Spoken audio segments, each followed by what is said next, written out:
Why do 90% of history buffs get chills when they hear about the fall of Rome? It's not just the collapse of a mighty empire, it's the story of a seismic shift in the very fabric of Europe.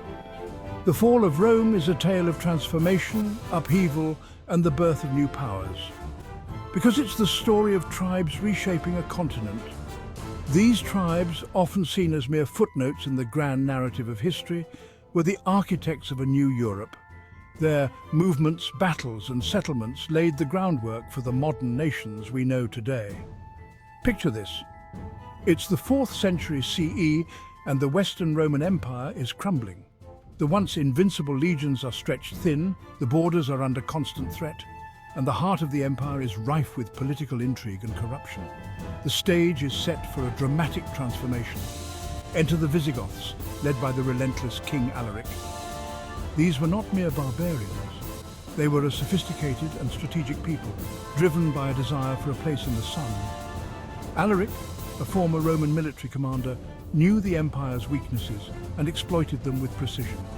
In 410 CE, they sack Rome, a staggering blow that sends shockwaves through the ancient world. The sack of Rome was not just a military victory, it was a symbolic act that shattered the illusion of Roman invincibility. It marked the beginning of the end for the Western Roman Empire. Not far behind, the Vandals, under the fierce Genseric, march across Europe to North Africa.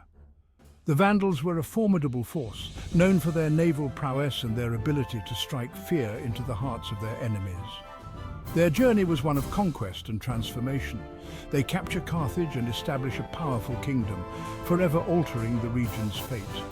Carthage, once a jewel of the ancient world, became the center of Vandal power. This new kingdom was a blend of Vandal and Roman cultures, creating a unique and lasting legacy. Meanwhile, the Ostrogoths, guided by the cunning Theodoric the Great, seized control of Italy. Theodoric was a master strategist, blending diplomacy and military might to carve out a new realm.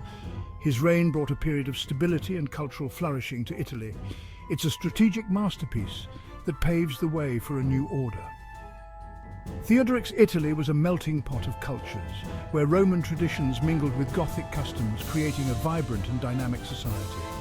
And let's not forget the Franks. These tribes, often overshadowed by their more famous counterparts, played a crucial role in shaping medieval Europe. Their story is one of ambition, resilience, and transformation. These ambitious tribes begin to consolidate power in what we now call France and Germany, setting the stage for the rise of medieval kingdoms. The Franks, under leaders like Clovis, unified disparate tribes and laid the foundations for the powerful Frankish Empire. But what drove these tribes to move? The answer lies in a complex web of factors, from environmental changes to economic pressures.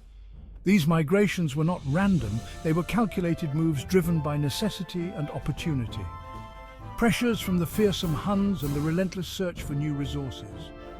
The Huns, a nomadic people from the steppes of Central Asia, were a catalyst for change. Their invasions pushed other tribes westward, creating a domino effect of migrations. Each migration wasn't just a journey, it was a tectonic shift that reshaped Europe's demographic and cultural landscape. These movements brought new ideas, technologies, and cultural practices, enriching the tapestry of European civilization. As Rome's grip loosened, these tribes filled the void, crafting new legacies and kingdoms. The decline of Rome was not the end of civilization, it was a transformation, a rebirth of new societies that would carry forward the legacy of the ancient world. The migration period wasn't just a series of events, it was the dawn of a new era, an epic tale of survival and transformation. It was a time of heroes and villains, of great battles and profound changes, a period that laid the foundations for the Europe we know today. So next time you hear about the fall of Rome, remember, it wasn't just an end, it was a turning point. A moment when the old world gave way to the new, when the seeds of modern Europe were sown. It was the beginning of something extraordinary. The fall of Rome was the catalyst for a new chapter in human history, a chapter filled with innovation, adaptation, and the relentless human spirit. The tribes that once seemed like mere footnotes became the authors of a new era, shaping the destiny of a continent.